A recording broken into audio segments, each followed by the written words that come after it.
Hello dear, आज का video आप सभी एएनएम कैंडिडेट के लिए बहुत ही शानदार होने वाला है, क्योंकि आज की इस वीडियो में आप सभी को 100 से ज़्यादा प्रश्न का यह मास्टर वीडियो एग्ज़ाम से पहले आप लोग को देखने को मिलने वाला है। अभी तक मैंने जितना लगभग 75 के आसपास वीडियो किया है, सभी वीडियो में महत्वपूर्ण प्रश्न को ही लिए हैं और मेरा फोकस था थ्योरी पर। लेकिन आज का वीडियो 100 से ज़्यादा प्रश्न होगा और उससे भी ज़्यादा महत्वपूर्ण इसलिए ये प्रश्न है क्योंकि यहाँ पे कॉन्सेप्ट वाला प्रश्न है। एक प्रश्न में आपको 2-3 सवालों को जो है समझाया जाएगा। तो चलिए आज की इस वीडियो को अच्छे से देखिएगा, समझिएगा। हो सकता है आपके एग्ज़ाम के लिए यह बहुत ही बेहतर साबित हो जाए एग्ज़ाम से पहले। तो चलिए शुरू करते हैं आप सभी के लिए। तो माय डियर, चैनल पर नए हैं तो चैनल को सब्सक्राइब और शेयर ज़रूर कर दीजिएगा ताकि आगे भी ऐसे ही तैयारी कराया जाए। तो चलिए करते हैं शुरू। क्वेश्चन है आपके सामने। क्या क्वेश्चन है कि एक सब सेंटर यानी एक उपकेंद्र स्थित होता है, मतलब एक सब सेंटर उपकेंद्र कितने जनसंख्या पर स्थित होता है। ए नंबर में है 3000 से 5000 पर, बी नंबर में है 8000 से 10000 पर, सी नंबर में है 32000 से लेकर 37000 तक और डी नंबर में है 20000 से लेकर 30 ठीक है 2 लाख से 3 लाख पर। कितना पर होता है एक सब सेंटर, आपको बताना है। तो साथियों, इसका जो राइट आंसर है वो राइट आंसर होने वाला है आप सभी का, मैं बता दूं, सबसे जो राइट आंसर है वो होगा ए नंबर। एक सब सेंटर 3000 से 5000 की जनसंख्या पे होता है। ओके ना। चलिए दूसरा नंबर प्रश्न है सामने में आ चुका है। इसी प्रकार से क्वेश्चन पूछा है पीएचसी प्राइमरी हेल्थ सेंटर कितने के जनसंख्या पे होता है, बताना है। ये सब क्वेश्चन आपको पूछता है, ठीक है ना। 3 से 8000 जनसंख्या पे, 8 से 10000 जनसंख्या पे, या फिर 80 से देख लीजिए 80 से 1,20,000 की जनसंख्या पर, या फिर आपका 20000 से 30000 की जनसंख्या पर। कितने के जनसंख्या पे होता है। तो मेरे प्यारे साथियों, प्राइमरी हेल्थ सेंटर जो होता है वो आपका 20 से 30,000 के जनसंख्या पे होता है, ठीक है। पहाड़ी मैदान होगा तो 20,000 की जनसंख्या, और अगर समतल मैदान होगा तो 30,000 की जनसंख्या। ओके, चलिए अब एक और तीसरा प्रश्न है, बहुत शानदार प्रश्न है। सब सेंटर पीएचसी हो गया, तो अब सीएचसी है कम्युनिटी हेल्थ सेंटर। ये भी क्वेश्चन बहुत पूछता है कि कम्युनिटी हेल्थ सेंटर जो है कितने के जनसंख्या पे होता है, ठीक है ना। चलिए 1 से 2000 की जनसंख्या पे, 28 से 38000 की जनसंख्या पे, 80 से 1,20,000 की जनसंख्या पे, या फिर 2 लाख से 3 लाख की जनसंख्या पे। कितने पे होता है सीएचसी कम्युनिटी हेल्थ सेंटर। तो मेरे प्यारे साथियों आप लोग कमेंट कीजिए। फिलहाल चलिए मैं बताता हूँ कि इसका राइट आंसर आपका सी नंबर होगा। 80 से लेकर 1,20,000 के जनसंख्या पे होता है। ओके ना। चलिए नेक्स्ट यहाँ पे आप लोग के सामने में एक और ज़बरदस्त क्वेश्चन है कि reproductive and child health program कब स्टार्ट हुआ, मतलब reproductive and child health program जो है एक कब शुरू किया गया, इसको जो है आप लोग को बताना है, ठीक है ना। चलिए हम बताते हैं। रिप्रोडक्टिव एंड जो चाइल्ड हेल्थ है यह आपका शुरू हुआ कब, 1997 में। 1997 is the right answer. Okay, चलिए नेक्स्ट आपका देखिएगा, बहुत शानदार प्रश्न है। कहता है कि जेरियाट्रिक नर्सिंग केयर यानी वृद्ध के नर्सिंग केयर के दौरान किन लोगों को नर्सिंग केयर प्रोवाइड की जाती है। किन लोगों को किया जाता है, टीबी पेशेंट को, ओल्ड पेशेंट को, इन्फेंट एंड चाइल्ड को, या एडोलेसेंट को, किसको किया जाता है। तो आप लोग को पता है जेरियाट्रिक नर्सिंग जो होता है यह वृद्ध व्यक्तियों का देखभाल होता है, ओल्ड पीपुल का, समझ गए। चलिए ये हो गया। नेक्स्ट है छठा प्रश्न, बहुत शानदार प्रश्न है। देखिए कहता है डाउन सिंड्रोम के केस में खूनसूत्र यानी क्रोमोसोम की संख्या समान से क्या होता है, बढ़ता है, घटता है, या नॉर्मल रहता है, बताना है। डाउन सिंड्रोम में होता है ना, आप लोग सुने होंगे कि डाउन सिंड्रोम में क्या होता है, तो बताना है, ठीक है।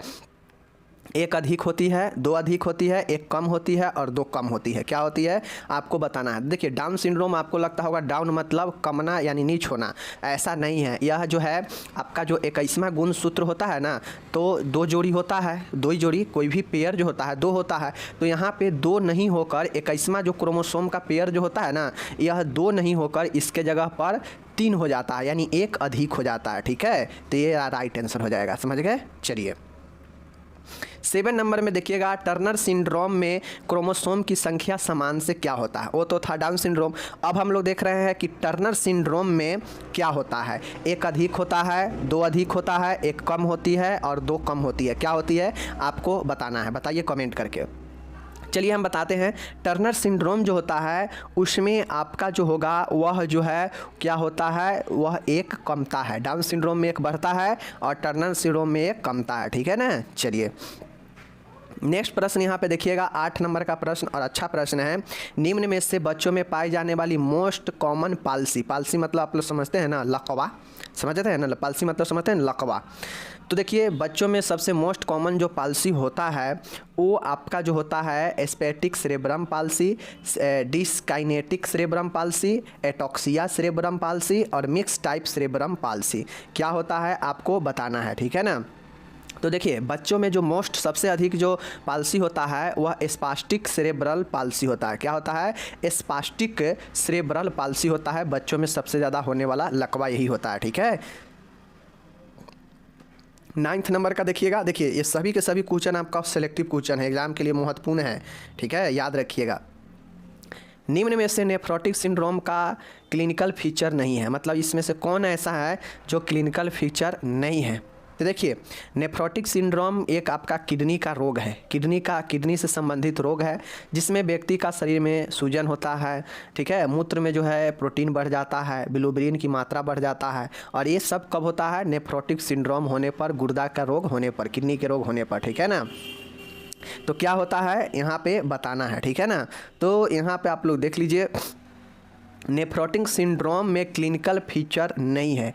कौन नहीं है? तो आपको यहाँ पे बताना है कि कौन सा नहीं होता है, ठीक है। तो जो मैं आपको यहाँ पे बताया तो इस चीज़ को आप लोग समझिए, ठीक है। चलिए मैं बताता हूँ। देखिए यहाँ पे निम्न में से नेफ्रोटिक सिंड्रोम नहीं है, कौन नहीं है? तो देखिए यहाँ पे ओडिमा, ये आपका लक्षण है। अगर किडनी का रोग होगा तो शरीर में सूजन आएगा, होगा। यूरिन में जो है प्रोटीन बढ़ जाएगा, ये भी है, ठीक है। हाइपर एल्बुमिनिया, ये भी आपका सही है, ठीक है, ये भी आपका सही है। ए वाला आपका गलत हो जाएगा, ठीक है, क्योंकि ब्लड छनेगा नहीं तो उसमें एल्बुमिन की मात्रा बढ़ जाएगा, और बढ़ेगा तो हाइपर बिलिरुबिनिया होगा भी, ठीक है। तो ये भी एक लक्षण है, समझ गए चीज़ को। चलिए नेक्स्ट एक और ज़बरदस्त प्रश्न है आपके सामने में, देख लीजिए। थैलेसीमिया क्या है? आपको बताना है थैलेसीमिया क्या है। कॉन्जेंटल हेमोलाइटिक एनीमिया है, या फिर एक्वायर्ड हेमोलाइटिक एनीमिया है, कॉन्जेंटल नॉन हेमोलाइटिक एनीमिया है, या एक्वायर्ड नॉन हेमोलाइटिक एनीमिया है? क्या है आपको बताना है। साथियों मैंने आपको ऑप्शन बता दिया, इसका राइट आंसर क्या होगा? कॉन्जेंटल हेमोलाइटिक एनीमिया, मतलब जन्मजात हेमोलाइटिक अरक्तता, ठीक है। चलिए 11 नंबर देखिएगा, बहुत शानदार प्रश्न है आपका, सभी के सभी प्रश्न बहुत शानदार लिए हैं। अंतरा में सिंथेटिक प्रोजेस्टिन की मात्रा होती है, ठीक है, मतलब जो अंतरा होता है इस अंतरा में सिंथेटिक प्रोजेस्टिन की मात्रा कितनी होती है, ठीक है, आपको बताना है। चलिए मैं बताता हूँ। इसकी जो मात्रा होती है वो आपका कितना होता है, ये चीज़ को आप लोग समझ लीजिए। मैं आपको एक चीज़ और बता देता हूँ, ठीक है। चलिए मैं आगे बताता हूँ। इसका जो मात्रा होता है अंतरा में 150 mg होता है। कितना होता है? 150 mg is the right answer होता है। किसका? अंतरा में जो होता है ना वो सिंथेटिक प्रोजेस्टिन का मात्रा 150 mg होता है, ठीक है। चलिए 12th नंबर का प्रश्न है, आप लोग यहाँ पे देख लीजिए कि अंतरा इंजेक्शन में, ठीक है, अंतरा इंजेक्शन कितने महीने बाद रिपीट किया जाता है? अंतरा जो इंजेक्शन होता है कितने महीने बाद रिपीट किया जाता है? कितने महीने बाद रिपीट किया जाता है? तो साथियों यह जो है 3 महीने बाद रिपीट किया जाता है अंतरा इंजेक्शन, ठीक है। अंतरा इंजेक्शन 3 महीने बाद, ओके। चलिए नेक्स्ट यहाँ पे देखिए, शुरुआती 3 महीनों के दौरान छाया गोली किस शेड्यूल से ली जाती है? छाया जो गोली होती है यह किस शेड्यूल से लिया जाता है? शुरुआती के 3 महीने में। किस शेड्यूल से लिया जाता है? शुरुआती के 3 महीने में, ठीक है। देख लीजिए, ट्विस इन वीक, मतलब वीक में सप्ताह में 2 बार, ठीक है ना। शुरुआती 3 महीने वीक में 2 बार लिया जाता है छाया गोली, ठीक है। चलिए ये हो गया आपका। अब यहाँ पे ये चीज़ तो आप लोग देख लिए हैं, ठीक है ना। चलिए उसके बाद आप देखिए छाया है। छाया क्या है? 14 नंबर क्वेश्चन है कि छाया क्या है, समझ लीजिए। जो छाया गोली शुरुआत के 3 महीने में वीक में 2 बार लेते हैं, ये छाया है क्या, ठीक है। छाया है क्या, इस चीज़ को आप लोग समझिए, ठीक है। छाया होता क्या है? तो देखिए एक गर्भ निरोधक साधन है, ठीक है, कैंसर के ट्रीटमेंट की विधि है, आर्ट में यूज में ली जाने वाली ड्रग है, और ऑक्सीटोपिक ड्रग है, ठीक है। क्या है, इस चीज़ को आप लोग को समझिए, ठीक है ना। इस चीज़ को आप लोग समझिए, ठीक है। तो देखिए ये जो आपका छाया ड्रग होता है, इस चीज़ को देख लीजिए। चलिए, तो छाया क्या है? तो छाया आपका एक गर्भ निरोधक साधन है। छाया क्या है? छाया एक गर्भ निरोधक साधन है। और पूछेगा कि छाया शुरुआती 3 महीने में कितने देते हैं, तो बीच में 2 सप्ताह देते हैं, ठीक है। तो इस चीज़ें को आप लोग समझ लीजिए, ठीक है। चलिए अब हम लोग चलते हैं यहाँ पे 15 नंबर क्वेश्चन है, HIV संक्रमण के मामले में निम्न में से इन्फेक्टियस मटेरियल है, मतलब HIV के मामले में इनमें से कौन सा ऐसा पदार्थ है जो संक्रमित है, ठीक है। रोगी के नाक तथा गले के स्राव, रोगी का मल, रोगी का रक्त, बीड़ी आदि उपरोक्त में से कोई नहीं। साथियों, इसका सबसे महत्वपूर्ण चीज़ है रोगी का रक्त और बीड़ी, क्योंकि रक्त डायरेक्टली आप किसी में से लगा के किसी को शरीर के अंदर देते हैं, और बीड़ी सीमन भी जो होता है यह भी किसी, जैसे जेंट्स है तो जेंट्स का सीमन जो है महिला में इंटर करता है अंदर, और रक्त भी अंदर जाता है। तो यह पदार्थ ऐसा है जो अगर HIV वाले पेशेंट के लेकर किसी दूसरे में दिया जाए, रक्त या सेक्सुअल रिलेशन बनाया जाए, तो इसके थ्रू फैल जाता है, ठीक है। चलिए नेक्स्ट 16 नंबर क्वेश्चन, बहुत अच्छा प्रश्न है, आप लोग यहाँ पे देखिए। इनमें से किस बीमारी के दौरान पैराटाइड ग्लैंड में सूजन आ जाती है? पैराटाइड जो ग्लैंड होता है, पैराटाइड जो ग्लैंड होता है, इसमें सूजन आ जाती है, ठीक है। HIV संक्रमण में, रूबेला में, कंठमाला रोग यानी मम्प्स में, या फिर ट्यूबरकुलोसिस क्षय रोग में, ठीक है। किस में होता है? तो पैराटाइड ग्लैंड में जो सूजन आता है वो मम्प्स में होता है, कंठमाला रोग में, ठीक है, ध्यान में रखिएगा। 70 नंबर का प्रश्न और अच्छा प्रश्न है, आप लोग देखिए, कोई भी प्रश्न यहाँ पे अलूल जलूल नहीं शामिल किया गया है, नॉर्मल तो सबको आता है। भारत में मलेरिया के सर्वाधिक रोगी कौन से प्लाज्मोडियम के कारण होते हैं? मतलब जो भारत में मलेरिया का रोगी मिलता है ना, उसमें सबसे ज़्यादा जो प्लाज्मोडियम जो मलेरिया का ही एक परजीवी होता है, किसके कारण जो है सबसे ज़्यादा होता है, किस प्लाज्मोडियम के कारण? तो इस चीज़ को जो है आप लोग को समझना है, ठीक है। तो मैंने आपको 16 तक मैं आपको करा दिया है, ठीक है। देख लीजिए यहाँ पे मैंने ये सब आपको 16 तक जो है करा दिए हैं, तो इस चीज़ को आप लोग ध्यान में रखिए। अब 70 नंबर जो है देख लीजिए। तो जो सबसे ज़्यादा प्लाज्मोडियम जो होता है वह प्लाज्मोडियम फेलिस्पेरम होता है। क्या होता है? प्लाज्मोडियम फेलिस्पेरम होता है, जो कि सबसे ज़्यादा होने वाला इसी के कारण होता है, इसी प्लाज्मोडियम के कारण, ठीक है।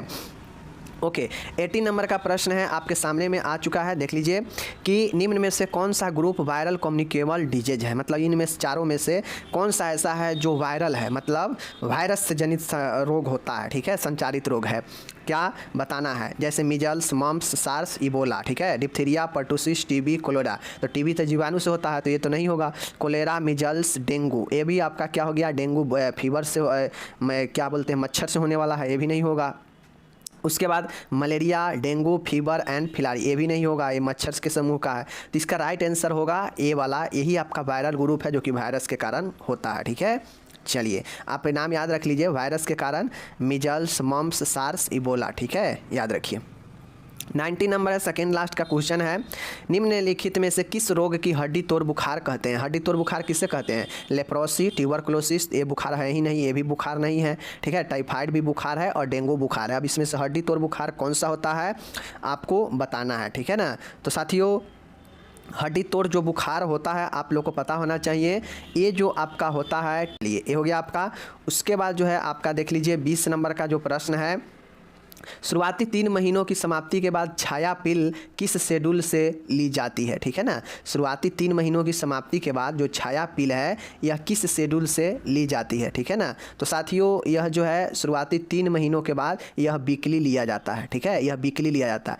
3 महीने पहले तक जो है सप्ताह में 2 बार लिया जाता है, लेकिन जैसे ही 3 महीने हो जाता है तो आपका क्या होता है कि यह जो है आपका क्या होता है, वीकली कर दिया जाता है। ठीक है, सप्ताह में 1 ही लिया जाता है। ओके, अगला प्रश्न आपके सामने में है। प्रश्न क्या है, बायोमेडिकल बेस्ड जो रूल्स होता है उसके अनुसार, ठीक है ना, उसके अनुसार नाल मतलब होता है ना जो बच्चा का जुड़ा हुआ होता है माँ से, उस नाल यानी प्लेसेंटा को कौन सी थैली में रखा जाता है? आप जैसा कि जानते हैं कि अलग अलग प्रकार के डिब्बे होते हैं बायोमेडिकल वेस्ट को रखने के लिए, तो उसमें से जो पीला थैली उसमें से कौन सा एक थैली होता है जिसको आप रख सकते हैं? पीला थैली, लाल थैली, काली थैली और नीली थैली, आपको बताना है इसमें से। ठीक है, चलिए आप लोग पढ़ लिए होंगे, मैं इसका आंसर बता देता हूँ। तो इसका राइट आंसर हो जाएगा आपका पीली थैली जो होता है, इसमें मानव अंगों के ऊतक या फिर प्लेसेंटा ये सब रखा जाता है। ठीक है, चलिए पहला हो गया। अब हम लोग यहाँ पे दूसरा प्रश्न देख रहे हैं। दूसरा प्रश्न आपके सामने में है, कहता है RMNCH प्लस ए कार्यक्रम में फोकस किया जाता है। किस पर फोकस किया जाता है बताना है। एक कार्यक्रम आप लोग ध्यान में रखिएगा, RMNCH प्लस ए कार्यक्रम में फोकस किया जाता है। किस पर फोकस किया जाता है? रिप्रोडक्टिव हेल्थ पर, मैटरनल हेल्थ पर, ठीक है, एडोलेसेंट हेल्थ पर, ठीक है, एडोलेसेंट हेल्थ पर, या इनमें से सभी पर फोकस किया जाता है। तो आप लोग को पता होना चाहिए कि इसमें से सभी पर जो है फोकस किया जाता है। आपका RMNCH प्लस ए कार्यक्रम में वो रिप्रोडक्टिव हेल्थ हो या मैटरनल हेल्थ हो या एडोलेसेंट हेल्थ हो, सब पर फोकस किया जाता है, इसलिए इसका आंसर डी हो जाएगा। ओके, चलिए तीसरा आपके सामने में है, देख सकते हैं, निम्न में से किस डिजीज को व्हूपिंग कफ के नाम से भी जाना जाता है। तो आपको बताना है कि इनमें से किस डिजीज को जो है व्हूपिंग कफ के नाम से भी जाना जाता है, मीन्स काली खांसी के नाम से जाना जाता है। क्या मिजल्स को जाना जाता है, या चिकन पॉक्स को, छोटी माता को, या फिर यहाँ पे मम्प्स को जाना जाता है, या फिर पर्टूसिस को जाना जाता है। तो आपको बताना है। आप लोग को थ्योरी क्लियर होगा तो आप लोग को पता है कि व्हूपिंग कफ जो होता है, काली खांसी, इसको हम लोग पर्टूसिस के नाम से भी जानते हैं। क्या चीज़? पर्टूसिस के नाम से भी जानते हैं। इसी का तो टीका लगता है ना, DPT, डिप्थीरिया पर्टूसिस टिटनेस, समझ गए ना। गोलघोंटू, काली खांसी और टिटनेस, तीनों का टीका का सम्मिलित DPT होता है, समझ गए। चलिए, होता किससे है काली खांसी? तो आप लोग को पता है बर्डोटेला पर्टूसिस के कारण जो है आपको काटने से होता है, समझ गए। चलिए, हो गया। नेक्स्ट है चौथा नंबर, देखिएगा, कहता है स्वाइन फ्लू का इंक्यूबेशन पीरियड होता है। अब आप लोग को इंक्यूबेशन पीरियड पता नहीं है तो मैं बता देता हूं। जैसे कि इन्फेक्शन प्रवेश करने से लेकर और लक्षण उत्पन्न करने तक के अवधि को जो है क्या कहा जाता है? इंक्यूबेशन पीरियड कहा जाता है, उद्भवन अवधि। जैसे कोई व्यक्ति है, इसमें कोई संक्रमण प्रवेश किया, समझ गए। अब संक्रमण जैसे ही प्रवेश किया तो धीरे धीरे 2, 4 दिन, 5 दिन, 10 दिन, 7 दिन, 20 दिन, जितने दिन लगेगा लक्षण दिखने में उस बीमारी का, उस संक्रमण का, वही इंक्यूबेशन पीरियड कहलाता है। ओके, तो स्वाइन फ्लू भी एक प्रकार के आपका समस्या ही है, संक्रमण ही है। तो इसका राइट आंसर क्या होगा आप लोग को बताना है। 1 से 4 दिन, 14 से 20 दिन, 1 से 3 महीने, या कई महीने से लेकर कई वर्ष तक हो सकता है। तो इसका राइट आंसर जो होगा वो होगा 1 से लेकर 4 दिन is the right answer, swine flu का इंक्यूबेशन पीरियड। ओके, चलिए अब आपके सामने में है, देखिए, कुकुर खांसी किसके द्वारा होने वाला कम्युनिकेबल डिजीज है। तो आप लोग को बताना है कि क्या कुकुर खांसी, अभी जो व्हूपिंग कफ ऊपर में देखे हैं, क्या यह बैक्टीरिया से होता है, या प्रोटोजोआ से होता है, या वायरस से होता है, या फिर यह एक हेरिडेटरी यानी अनुवांशिक रोग है? किससे होता है कम्युनिकेबल डिजीज है कुकुर खांसी, तो किससे होता है बताना है।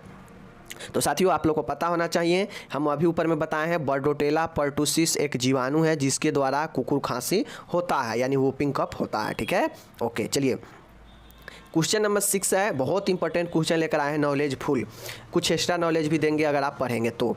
भारत में मातृ मृत्यु का प्रमुख कारण है, ठीक है ना। भारत में यहाँ पे मातृ होगा, ठीक है, यहाँ पे मातृ होगा, मात्र नहीं होगा। भारत में मातृ मृत्यु का प्रमुख कारण क्या है? क्या वह संक्रमण है, या टॉक्सेमिया यानी विषाक्तता, या असुरक्षित गर्भपात, या फिर रक्तस्राव? क्या होता है? ब्लीडिंग। क्या होता है? मातृ मृत्यु का प्रमुख कारण क्या होता है बताना है। देखिए, हमारे इंडिया में जो ज़्यादातर जो अक्सर माँ बनने वाली होती है, उसका मृत्यु होने का जो सबसे बड़ा प्रमुख रीज़न आपका होता है, इस चारों में वो सबसे प्रमुख कारण होता है आपका रक्तस्राव, ब्लीडिंग होना। किसी न किसी कारण से बहुत ज़्यादा ब्लीडिंग होने से शरीर में उसका जो है क्या होता है, ब्लड का कमी हो जाता है, जिससे मृत्यु हो जाता है। तो ये आपका डी ऑप्शन सही है। ओके, चलिए नेक्स्ट यहाँ पे आपको बताना है, बहुत शानदार प्रश्न है। प्रश्न क्या है? निम्न में से किस बीमारी के संचार में मक्खियों का योगदान होता है? मतलब plague, malaria, scabies, none of the above. इसमें आपको बताना है कि इसमें से किसके काटने से जो है मक्खी का योगदान होता है इस बीमारी में, समझ गए, बताना है। तो देखिए, प्लेग हो गया, ठीक है, मलेरिया हो गया, स्केबीज हो गया, ठीक है, ये सब जो है आपका मक्खियों के द्वारा नहीं होता है, ठीक है, मक्खियों के द्वारा नहीं होता है। ये मच्छर से होता है, स्कैबिज यानी खुजली जो होता है वह किससे होता है आप लोग को पता है, ठीक है। तो ये सब, इसलिए डी आंसर इसका सही हो जाएगा, ये सब आपका नहीं होगा। ओके, चलिए उसके बाद जो 8वां देखिएगा, आप लोग को बहुत शानदार प्रश्न है। अंडोत्सर्ग यानी ओव्यूलेशन मासिक चक्र की किस फेज में आता है? मतलब अंडोत्सर्ग जो होता है, ओव्यूलेशन जो होता है, यह मेंस्ट्रुएशन साइकिल के किस फेज में आता है? आप लोग को फेज पता है, ठीक है, तो इसको बताना है। चलिए हम बताते हैं, क्या यह प्रोलिफेरेटिव फेज है, या सेक्रेटरी फेज है, या मेंस्ट्रुअल फेज है, या एंडोमेट्रिक फेज है, बताना है। तो साथियों आपका जो राइट आंसर होगा वो प्रोलिफेरेटिव फेज होता है। क्या होता है? Proliferative phase is the right answer अंडोत्सर्ग के। ओके, 9 नंबर का यहाँ प्रश्न है, बहुत शानदार प्रश्न है, बताना है वृषण का उदर गुहा से बाहर स्क्रोटम में नहीं उतर पाना क्या कहलाता है? मतलब आप लोग को पता है कि वृषण टेस्टिस जो होता है कहाँ रहता है? तो वह वृषण कोश यानी स्क्रोटम में रहता है, ठीक है।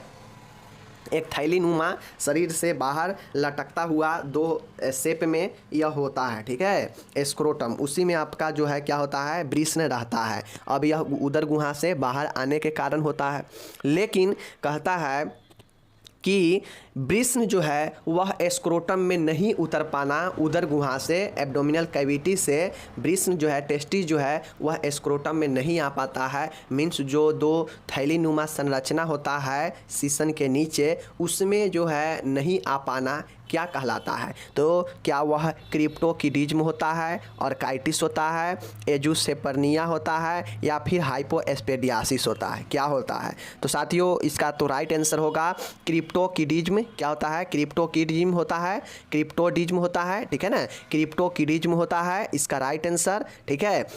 उसके बाद बात किया जाए हाइपोएस्पेडियासिस, यह बच्चे में होता है जिसमें उसका नॉर्मल जो सामान्य मार्ग होता है वहाँ से मूत्र का छिद्र बंद रहता है, और उसका मूत्र का जो छिद्र होता है वह सीसन के आधार पर या नीचे या ऊपर होता है, ठीक है।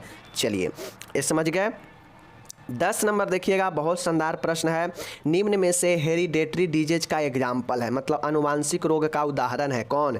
क्या वह क्षय रोग है, क्या वह हार्ट फेलुअर है, क्या वह हीमोफीलिया है, या फिर वह खसरा है? इनमें से कौन सा हेरिडेटरी डिजीज का एग्जाम्पल है? तो आप लोग को पता है यह तो आपका होने वाला रोग है, ठीक है ना। क्षय रोग जो होता है, श्रय नहीं होगा, क्षय रोग होगा। यह ट्यूबरकुलोसिस आपका जीवाणु से होता है। हार्ट फेलियर जो है ब्लड सर्कुलेशन में कमी से होता है।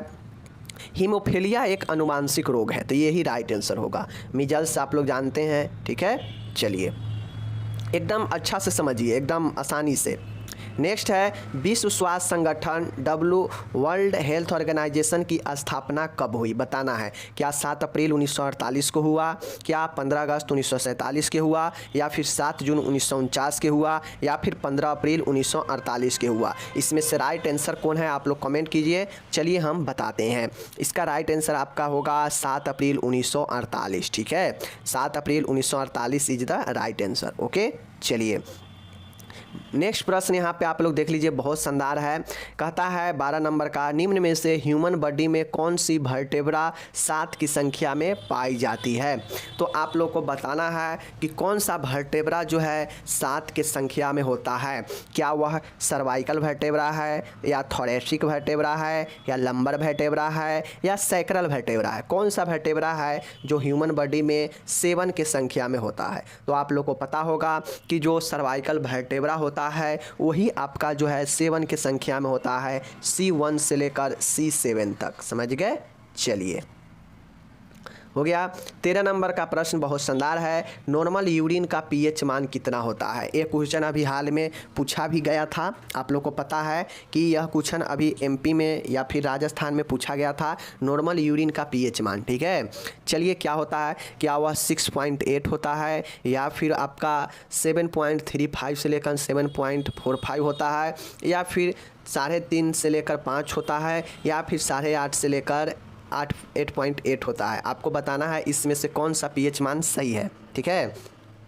चलिए हम बताते हैं, इसमें से जो पीएच मान सही है वो आपका है ए वाला सही है। देखिए ऑप्शन वाला में जब भी पीएच मान पूछेगा ना तो वह अप्रॉक्स रहता है, एग्जैक्ट नहीं रहता है, ठीक है। तो 6.8 होता है, ठीक है। अब आपको कहीं कहीं पे दे देगा 6.5 दे देगा, तो ये भी सही होगा, तो वहाँ पे ए नहीं दिया रहेगा। समझ गए? चलिए ये चीज़ समझ गए।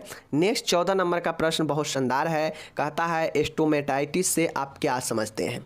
देखिए किसी भी चीज़ के बाद अगर आइटिस लगा हो तो समझ जाइएगा कि यह इसका इन्फ्लामेशन होता है। इन्फ्लामेशन मतलब समझ गए कि सूजन या पर्दाह, समझ गए ना। तो यही जो है आपका आइटिस लगा देता है तो वह हो जाता है क्या चीज़, इन्फ्लामेशन।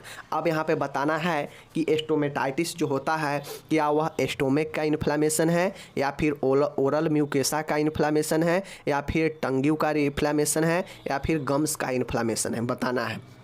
अब बहुत लोग गलत क्या करेंगे, यहाँ पे देख लेंगे एस्टोमिक है, एस्टोमेटाइटिस है, तो कहीं ना कहीं उनको नहीं आएगा तो यही दिमाग लगाएंगे कि यह एस्टोमिक का इन्फ्लामेशन एस्टोमेटाइटिस होता है, जबकि ऐसा साथियों नहीं है। क्या होगा, एस्टोमेटाइटिस जो होता है यह मुख का संक्रमण होता है, ओरल म्यूकोसा का इन्फ्लामेशन होता है, ठीक है। चलिए नेक्स्ट यहाँ पे आप लोग देखिएगा TRH का सिक्रेशन किसके द्वारा होता है, बताना है। बहुत अच्छा है।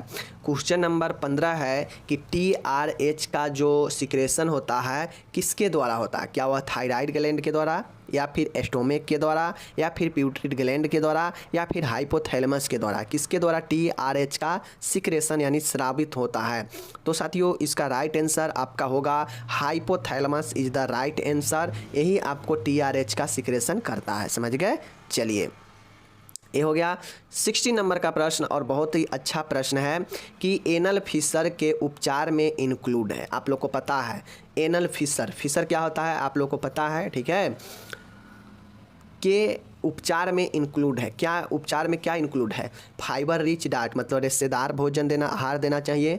इंक्रीज फ्लूइड इनटेक मतलब तरल पदार्थ ज़्यादा देना चाहिए। यूज स्टूल सॉफ्टनर मतलब समझ रहे ना कि मल का मुलायम करने वाला का उपयोग करना चाहिए, या इनमें से सही है। तो देखिए एनल फिशर होता जो है ना, एनल फिशर जो होता है यह आपका क्या होता है कि इसको रोकने के लिए इसके उपचार में ये तीनों ज़रूरी होता है। चाहे मल का मुलायम करे जिससे कब्ज न बने, तरल पदार्थ ज़्यादा ले जिससे शरीर में ऊर्जा बना रहे, और रेशेदार भोजन ले जिससे पेट क्लियर रहे, मल में ज़्यादा जोर लगाना ना पड़े, ठीक है। तो इसलिए यह सभी हो जाएगा सही, समझ गए चीज़ को। चलिए बहुत इंपॉर्टेंट है, आपको किसी भी कॉम्पिटिटिव में पूछ सकता है। एनुरिज्म क्या है, एनुरिज्म क्या है, NI डिसऑर्डर, क्या आँख का डिसऑर्डर है, क्या कान का डिसऑर्डर है, या फिर कार्डियक प्रॉब्लम है, या फिर देख लीजिए यहाँ पे स्किन डिजीज है, क्या है बताना है। एन्यूरिज्म क्या होता है साथियों, एन्यूरिज्म जो होता है वह आपका क्या होता है बताना है। एन्यूरिज्म क्या होता है, तो एन्यूरिज्म जो होता है यह एक आपका कार्डियक प्रॉब्लम है, क्या है, कार्डियक प्रॉब्लम है, ओके। चलिए नेक्स्ट यहाँ पे बहुत शानदार प्रश्न है 18 नंबर का, ESR का पूरा नाम क्या है। ESR का क्या लाल रुधिर कणिकाएँ, यहाँ पे कणिकाएँ होगा, ठीक है ना, लाल रुधिर कणिकाएँ नाम है। क्या श्वेत रक्त कणिकाएँ नाम है, टाइपिंग में मिस्टेक है थोड़ा, कणिकाएँ नहीं होगा कणिकाएँ होता है। पीला रुधिर कणिकाएँ, ठीक है, या फिर एरिथ्रोसाइट सेडिमेंटेशन दर होता है, क्या होता है इसमें साथियों। ऊपर का ये भी गलत, ये भी गलत और ये भी गलत है, सही क्या है, यही है। ESR का टेस्ट किया जाता है जब किसी को शरीर में बहुत ज़्यादा प्रोटीन बढ़ता है और उसके कारण उसको हार्ट डिजीज होता है या फिर उसके शरीर में और भी ज़्यादा प्रॉब्लम है, तो ESR का टेस्ट किया जाता है। तो समझ लीजिए वह यही टेस्ट होता है, एरिथ्रोसाइट सेडिमेंटेशन रेट, समझ गए। चलिए ये भी हो गया। चलिए नेक्स्ट यहाँ पे आप लोग को बहुत ही एक अच्छा क्वेश्चन है कि डिजीज ट्रांसमिशन के ट्रांसप्लेटेंटा मोड को इस नाम से भी जाना जाता है। मतलब संचारी रोग जो होता है, संचारी रोग में एक ट्रांसप्लेसेंटल मोड होता है, उसको अन्य नाम से क्या जानते हैं। मतलब आप लोग को पता है कि एक जो कम्युनिकेबल डिजीज होता है ना, जो ट्रांसमिशन जो फैलने वाला होता है, संचारी रोग जो होता है, तो उसमें एक प्रकार जो फैलने का होता है वह ट्रांसप्लेसेंटल मोड होता है जिसके द्वारा फैलता है। तो इसको दूसरा नाम किस नाम से जानते हैं, तो ये चीज़ आप लोग को पता होना चाहिए, ठीक है। देख लीजिए किस नाम से जानते हैं, droplet infection, vertical transmission, direct content या प्रोड्रोमल ट्रांसमिशन। तो जो आपका यहाँ पे राइट आंसर होगा कि ट्रांसप्लेसेंटल मोड को हम लोग क्या नाम से जानते हैं, तो हम लोग इसको जो है वर्टिकल ट्रांसमिशन के नाम से भी जानते हैं, समझ गए। चलिए और लास्ट है आज का क्वेश्चन का, बहुत शानदार है। निम्न में से असंगत है, मतलब इसमें से कौन अलग है सबसे, ठीक है, बताना है। क्या मीजल्स, क्या पोलियो, क्या हेपेटाइटिस बी या हाइपरटेंशन, कौन अलग है? नाम से स्पष्ट है, मिजल्स भी एक फैलने वाला रोग है, पोलियो जो होता है यह भी पोलियो वायरस के कारण होता है, हेपेटाइटिस बी भी आपका एक जो है क्या है, फैलने वाला ही बीमारी है, जबकि हाइपरटेंशन यह एक फैलने वाला बीमारी नहीं होता है, यह उच्च रक्तचाप होता है। ठीक है, जिसको होगा उसी को न होगा, इसमें तो कोई इन्फेक्शन वगैरह नहीं होता है, तो इसलिए यह जो है सबसे अलग है। ठीक है, चलिए प्रश्न है कि बच्चे को पूरक आहार कम्प्लीमेंट्री फीडिंग, ठीक है ना, इसी को हम लोग सप्लीमेंट्री फीडिंग भी कहते हैं। ठीक है, तो देख लीजिए बच्चे को पूरक आहार कब शुरू कर देना चाहिए? बच्चे को पूरक आहार कब शुरू कर देना चाहिए? आपके सामने में ऑप्शन है, पैदा होते ही 6 माह की उम्र पर, 1 वर्ष की उम्र पर, 2 वर्ष की उम्र पर। कब शुरू करना चाहिए? आप लोग कमेंट में बताइएगा कि आप लोग 20 में से कितना सही कर पाए हैं। 15 सही कर पाए हैं, 10 सही कर पाए हैं, 12 सही कर पाए हैं। ईमानदारी से बोलिएगा, क्योंकि आपको ही लिए हम ये कर रहे हैं। ओके, तो इसका राइट आंसर 6 माह के उम्र पर जो है पूरक भोजन देना चाहिए बच्चे को। ठीक है, चलिए दूसरा नंबर प्रश्न है आपके सामने में है क्वेश्चन, देखिए कि निम्न वैक्सीन में से किलेड बैक्टीरियल वैक्सीन कौन सी है? किलेड बैक्टीरियल वैक्सीन कौन सी है बताना है। ठीक है, क्या वह BCG है, हेपेटाइटिस बी है, IPV है या फिर DPT है? कौन सा इसमें से किलेड बैक्टीरियल वैक्सीन है बताना है। तो DPT का फुल फॉर्म क्या होता है समझ लीजिए, डिप्थीरिया पर्टूसिस टिटेनस, समझ रहे हैं। वहीं पे बात किया जाए आपका IPV का, तो आप लोग समझ लीजिए यह आपका पोरल वैक्सीन, समझ गए ना, OPV होता है, OPV होगा oral polio vaccine, hepatitis B है और यहाँ पे आपका क्या है BCG है। तो राइट आंसर कौन सा होगा? किलेड बैक्टीरियल वैक्सीन कौन सा है? DPT है। ओके, चलिए हम आपको समय भी देते हैं ताकि आप आंसर सोच सके, समझ गए ना। देखिए एक फीमेल में द्वितीय एक लैंगिक लक्षणों सेकेंडरी सेक्सुअल कैरेक्टरिस्टिक का विकास कहलाता है। एक फीमेल में द्वितीयक लैंगिक लक्षण का विकास क्या कहलाता है? मतलब एक फीमेल मतलब स्त्री में जो दूसरे लैंगिक लक्षण होता है वो उसका विकास क्या कहलाता है? सेकेंडरी सेक्सुअल कैरेक्टरिस्टिक्स क्या कहलाता है? प्यूबर्टी, मेनारिक, मेनोपॉज और प्रीकॉशियस प्यूबर्टी क्या कहलाता है इसमें से? तो साथियों जो दूसरा लैंगिक लक्षण होता है फीमेल में उसके विकास को प्यूबर्टी बोलते हैं, यौना आरंभ, समझ गए। चलिए चौथा प्रश्न है आपके सामने में, बहुत शानदार है कि योनि से रक्तस्राव वैजिनल ब्लीडिंग मासिक चक्र की किस फेज में होता है? मतलब योनि से रक्तस्राव जो होता है वह मासिक चक्र के किस फेज में होता है? सबसे पहले आपको ये ध्यान रखना चाहिए कि जो मासिक चक्र शुरू होता है कितने फेज में शुरू होता है। तो उसी फेज में से एक फेज ऐसा है जहाँ पे वैजिनल ब्लीडिंग होने लगता है, योनि से रक्तस्राव होने लगता है, वह कौन से फेज में होता है? तो वह जो है आपका वो प्रोलेफरेटिव फेज में या स्रावी फेज में या मेंस्ट्रुअल ऋतुस्रावी में या एंडोमेट्रिक में, किस में होने लगता है वैजिनल रक्तस्राव? तो आप लोग जानते हैं मेंस्ट्रुएशन साइकिल जो होता है, यह मेंस्ट्रुअल जो साइकिल होता है यही तो ऋतुस्राव होता है जिसमें ब्लीडिंग होने लगता है। तो यही C आपका सही हो जाएगा। ओके, चलिए पांचवा देखिएगा, बहुत शानदार प्रश्न है, सेक्सुअल इंटरकोर्स के दौरान पेन होना क्या कहलाता है? सेक्सुअल इंटरकोर्स के दौरान पेन होना कहलाता है, क्या कहलाता है? वैजिनिस्मिस कहलाता है, डिस्पेरियोनिया कहलाता है, प्रियापिज्म कहलाता है और क्रिप्टोमेनोरिया कहलाता है। क्या कहलाता है? वैजिनिज्म कहलाता है, डिस्पेरियोनिया कहलाता है, प्रियापिज्म कहलाता है और क्रिप्टोनोरिया कहलाता है। क्या कहलाता है बताना है। तो साथियों इसका राइट आंसर जो होगा वो होगा आपका डिस्पेरियोनिया। क्या चीज़? डिस्पेरियोनिया जो है आपका, यह जो है सेक्सुअल इंटरकोर्स यानी संबंध बनाते समय जो पेन होता है वह डिस्पेरियोनिया होता है, समझ गए। चलिए 6 नंबर का है, देख लीजिए, कॉपर टी 380 ए किसका एग्जाम्पल है? The example of copper T 380 a example किसका है बताना है। हार्मोनल अंतरागर्भाशयी साधन का, कॉपर युक्त अंतरागर्भाशयी साधन का, पारे युक्त अंतरागर्भाशयी साधन का, अस्थायी गर्भ निरोधक अंतर्गर्भाशयी साधन, यह किस प्रकार का एग्जाम्पल है बताना है। तो साथियों यह जो है कॉपर टी जो है यह कॉपर युक्त अंतर्गर्भाशयी साधन है जो कि आप लोग को पता होना चाहिए, समझ गए। चलिए ये हो गया। अब यहाँ पे सिंबल नंबर का प्रश्न है, अच्छा प्रश्न है। प्रश्न क्या कहता है कि नॉर्मल सीमेन मतलब समझते हैं ना, वीर्य जो कि पुरुष का, नॉर्मल सीमेन में स्पर्म की प्रति मिली कंसंट्रेशन होती है। मतलब एक सीमन में, ठीक है, एक सीमन में प्रति मिली कितना स्पर्म होता है, इसका सांद्रता कितना होता है ना। आप लोग देखते होइएगा कि जब चीनी नमक का घोल बनता है तो उसमें कहता है ना कि एक अनुपात में मिला है कि नहीं, मतलब जितना मीठ होना चाहिए, जितना मीठा होना चाहिए उतना चीनी पानी में डाला है या नहीं डाला है, तो यही ना सांद्रता होता है। ठीक उसी प्रकार से जो स्पर्म काउंट किया जाता है तो यह भी फिक्स है कि एक नॉर्मल सीमेन में वीर्य में कितना स्पर्म शुक्राणु है या नहीं है, तो इसी का जो सांद्रता होता है बताना है। ठीक है, नॉर्मल सीमेन में स्पर्म की प्रति ml कॉन्सेंट्रेशन कितना होता है, तो 10 ml प्रति ml, 20 मिलियन प्रति ml, 40 मिलियन प्रति ml और 60 मिलियन प्रति ml कितना जो होता है सीमेन में नॉर्मल स्पर्म। तो साथियों इसका राइट आंसर जो होगा नॉर्मल जो है वह 20 ml होना चाहिए। कितना, 20 ml होना चाहिए। अगर इससे कम है तो फिर आपको दिक्कत है। 20 मिलियन प्रति ml में आपका इतना सीमेन में जो है स्पर्म काउंट होना चाहिए। मतलब 1 ml सीमेन में 20 मिलियन स्पर्म जो है होना चाहिए शुक्राणु। समझ रहे हैं ना। चलिए 8 नंबर का प्रश्न है, बहुत शानदार है। मल्टी ड्रग रेसिस्टेंट ट्यूबरक्लोसिस के इलाज की अवधि कितनी होती है। मतलब ये जो मल्टी ड्रग रेसिस्टेंट ट्यूबरक्लोसिस के इलाज के लिए जो दिया जाता है इसका अवधि कितने होता है, कितने अवधि तक दिया जाता है, तो बताना है। मल्टी ड्रग रेसिस्टेंट का अवधि कितने होता है, क्या कम से कम 6 से 8 माह, कम से कम 12 माह, कम से कम 20 से 24 माह, कम से कम 24 से 27 माह, कितना होता है।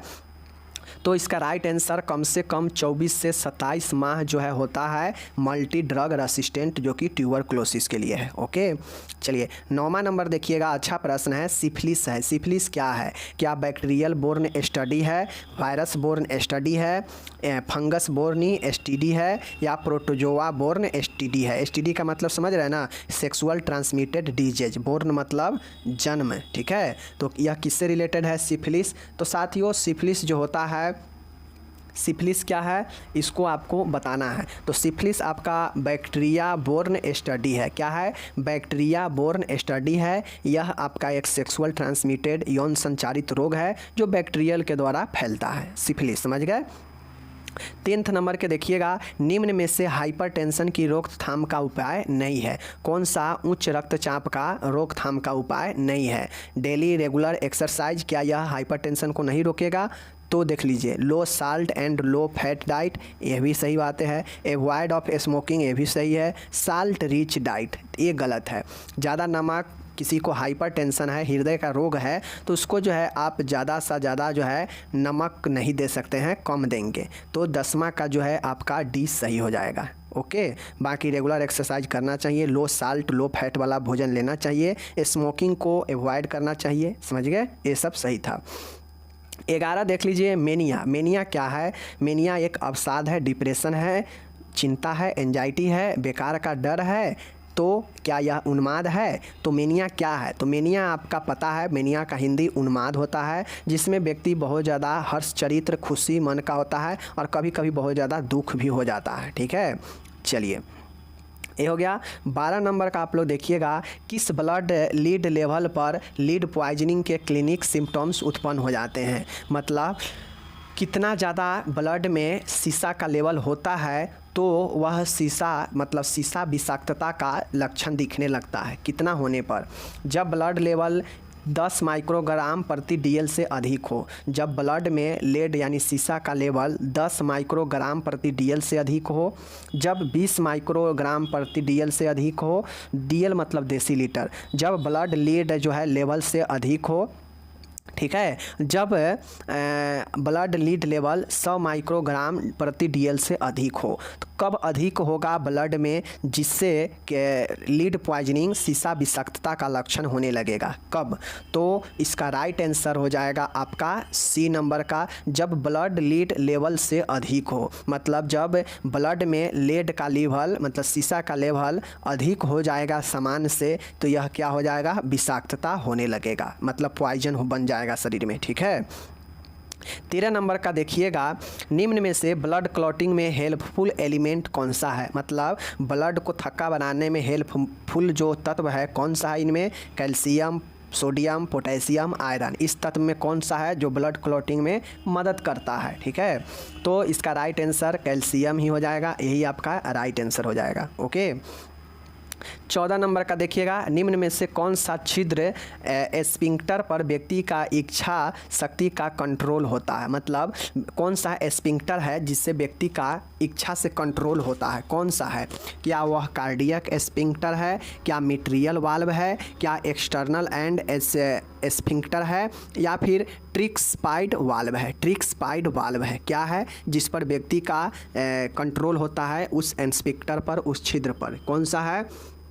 तो देखिए आपका जो एक्सटर्नल एनल स्फिंक्टर होता है, जो एक्सटर्नल एनल स्फिंक्टर होता है, इस छिद्र पर व्यक्ति का जो है खुद से कंट्रोल होता है। बाकी कार्डियक, मिट्रल, ट्रिस्पेडिक, इस सब पर व्यक्ति का कंट्रोल नहीं होता। क्या हृदय आपके मन से खुलता है और धड़कता है और ब्लड सप्लाई होता है? नहीं। और यह जो है आपको जब मन होता है, यह मल द्वार खुलता जो है ना, मल द्वार क्या है, एक छिद्र है। जब आपको मल मालूम देता है तो आप बाथरूम में जाते हैं और वहाँ पे बैठते हैं तो स्फिंक्टर खुलता है तो मल निकलता है। जब मल आप पूरा त्याग लेते हैं तो आपका जो है स्फिंक्टर रिलैक्स हो जाता है, जिससे आप क्या होते हैं, नॉर्मल रहते हैं। तो यह बंद रहता है, यानी यह आपके मन पर कंट्रोल होता है। ओके, चलिए 15 नंबर का देखिएगा, अच्छा प्रश्न है कि अम्लीय पदार्थों का पीएच कितना होता है। जो अम्लीय होता है उसका पीएच मान कितना होता है? 7 से ज़्यादा, 7 से कम, 5 से ज़्यादा, 5 से कम। तो देखिए 7 से कम होगा तो वह एसिड होगा, अम्लीय होगा। ओके, 7 से ज़्यादा होगा तो क्षारीय होगा, और 7 होगा तो न्यूट्रल होगा, उदासीन होगा। समझ गए? चलिए 16 नंबर का देखिएगा, ह्यूमन बॉडी में पाए जाने वाला कौन सा ऑर्गेन सेम के बीज के आकार का होता है। मतलब सेम के बीज लगभग कैसा, इसी प्रकार के न होता है। सेम के बीज के आकार का कौन सा ऑर्गेन होता है ह्यूमन बॉडी में? क्या वह किडनी होता है, क्या वह यूट्रस होता है, क्या प्यूट्रियट ग्लैंड होता है, या फिर हृदय होता है? किसके समान होता है आपको यहाँ पे बताना है, ठीक है। तो आप लोग को पता है कि सेम के बीज जो होता है, किडनी जो होता है, सेम के बीज के समान होता है। ओके, चलिए ये बता दिए। 17 नंबर आप लोग यहाँ पे देखिएगा, अच्छा प्रश्न है। दस्त रोग में मृत्यु का मुख्य कारण क्या होता है। मतलब डायरिया रोग में मृत्यु का मुख्य कारण कौन सा होता है? उल्टी, पेट में दर्द, निर्जलीकरण, सुस्ती, कौन सा होता है?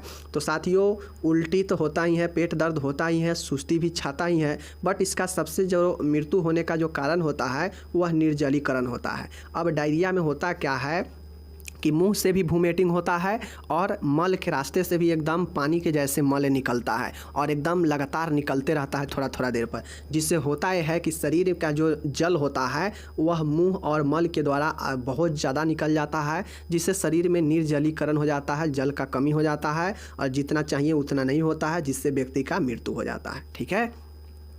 18 नंबर का आप लोग देखिएगा, निम्न में से किसे कम्युनिटी हेल्थ नर्सिंग की बैकबोन माना जाता है? टीकाकरण, डॉट्स थेरेपी, गृह मुलाकात, संक्रामक बीमारियों की रोकथाम। इस चारों में से कौन ऐसा आपको दिख रहा है जो कम्युनिटी हेल्थ नर्सिंग का बैकबोन है, यानी रीढ़ की हड्डी माना जाता है? तो आप लोग पढ़े होंगे, आप लोग को पता है कि टीकाकरण, डॉट थेरेपी, संक्रमण का रोकथाम, ये सब तो इसका काम है ही कम्युनिटी हेल्थ के अंतर्गत। लेकिन कम्युनिटी हेल्थ नर्सिंग की एक सबसे ज़बरदस्त और सबसे मजबूत पक्ष जो है वह गृह मुलाकात होता है। घर घर जाकर लोगों का दुख दर्द सुनना और उसका निवारण करना, यह गृह मुलाकात बैकबोन कहा जाता है। समझ गए? चलिए नेक्स्ट यहाँ पे आप लोग देख लीजिए, 19 नंबर का प्रश्न है और बहुत अच्छा प्रश्न है। कहता है निम्न में से स्लाइडिंग हर्निया का मुख्य लक्षण है। मतलब इनमें से कौन सा स्लाइडिंग हर्निया का मुख्य लक्षण है? कौन सा? देखिए, चेस्ट पेन, गैस्ट्रोइसोफेगल रिफ्लेक्स, या फिर ब्लडी वोमिटिंग, या एपिस्टेक्सिस। क्या होता है जो स्लाइडिंग हर्निया होता है? अब हर्निया क्या है, जो लोग हमसे पढ़े होंगे उनको पता है, मैं डिटेल में हर्निया के बारे में पढ़ाया हूँ। हर्निया एक ऐसा असमान स्थिति होता है जिसमें व्यक्ति का एक पार्ट, एक शरीर के अंग अपने गुहा से हटकर किसी दूसरे अंग के गुहा में जाके प्रवेश कर जाता है, और प्रवेश करने के बाद वहाँ पर एक उभार सा दिखने लगता है, तो वही जो है आपका हर्निया होता है। समझ गए? और इसका होने का मुख्य लक्षण जो होता है गैस्ट्रोइसोफेगल रिफ्लेक्स होता है, जिसको अगर ये हर्निया होता है तो उसका एक मुख्य लक्षण ये होता है कि उसका जो खाना पीना जो होता है वह पेट से मुंह की तरफ उल्टा उल्टा जो है बैक मारेगा, निकलेगा, ठीक है। भोजन हमेशा मुंह में ही जो है उसका आएगा वापस, ठीक है ना। अब आखिरी जो क्वेश्चन है और बहुत अच्छा प्रश्न है, रीनल ट्रांसप्लांटेशन के पश्चात ग्रेफ्ट इंजेक्शन की रोकथाम हेतु पेशेंट को कौन सी मेडिसिन दी जाती है। मतलब गुर्दा अगर किसी को लगता है अलग से, तो लगने के बाद ट्रांसप्लांट होने के बाद ग्रेफ्ट रिजेक्शन की रोकथाम हेतु पेशेंट को कौन सा मेडिसिन दिया जाता है जिससे पेशेंट का ग्रेफ्ट रिजेक्शन ना हो, ठीक है ना। तो ये देख लीजिए कौन सा एंटीबायोटिक होता है, या फिर एंटी इन्फ्लामेटरी ड्रग, या फिर इम्यूनो सप्रेसिव मेडिसिन, या एंटी रेट्रोवायरल थेरेपी, कौन सा दिया जाता है ग्रेफ्टिंग रिजेक्शन को रोकने के लिए, ठीक है। कौन सा मेडिसिन होगा, तो साथियों इसमें इम्यूनो सप्रेसिव मेडिसिन दिया जाता है। कौन सा दवाई, इम्यूनो सप्रेसिव मेडिसिन दिया जाता है, किसको रोकने के लिए, किडनी ट्रांसप्लांट के बाद ग्रेफ्ट रिजेक्शन को रोकने हेतु इम्यूनो सप्रेसिव मेडिसिन दिया जाता है। ओके है, मैं बता दूं प्रश्न क्या है, देख सकते हैं।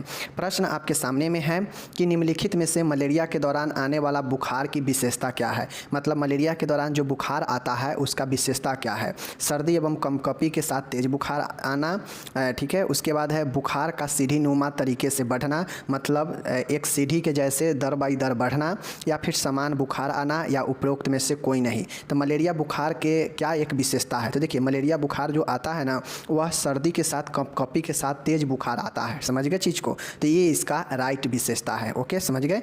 चलिए अब यहाँ पे दूसरा नंबर का जो प्रश्न है आपके सामने में, निम्नलिखित में से कौन सा रिस्पायरेटरी इन्फेक्शन नहीं है। मतलब श्वसन संक्रमण इनमें से कौन नहीं है। ब्रोंकाइटिस नहीं है, क्षय रोग नहीं है, निमोनिया नहीं है, मेनिंजाइटिस नहीं है। इसमें से श्वसन इन्फेक्शन कौन नहीं है, तो ब्रोंकाइटिस ये भी है, क्षय रोग ये भी है, ठीक है। निमोनिया आपका ये भी है फेफड़े का, और मेनिंजाइटिस जो है ये आपका किस चीज़ का है, मस्तिष्क का जो है आपका मस्तिष्क का जो मेनिंजिस है उसका इन्फेक्शन है, समझ गए। चलिए 2 नंबर का हो गया। तीसरा प्रश्न आप लोग देखिएगा यहाँ पे, निम्नलिखित में से मलेरिया किस रोगाणु द्वारा होता है। मलेरिया किस रोगाणु द्वारा होता है, HIV द्वारा होता है, प्लाज्मोडियम द्वारा होता है, कैंडिडा द्वारा होता है, या माइकोबैक्टीरियम द्वारा होता है। किसके द्वारा होता है आप लोग बताइए, समझ गए चीज़ को। तो मलेरिया किसके कारण होता है, प्लाज्मोडियम, समझ गए ना, प्लाज्मोडियम के कारण होता है। यह मादा एनोफिलीज मच्छर के द्वारा होता है जो प्लाज्मोडियम ग्रुप का है, ओके। चलिए 3 नंबर का हो गया। चौथा नंबर के देखिएगा, निम्नलिखित में से ट्यूबरक्लोसिस का कारण कौन सा है। ट्यूबरक्लोसिस का कारण कौन है,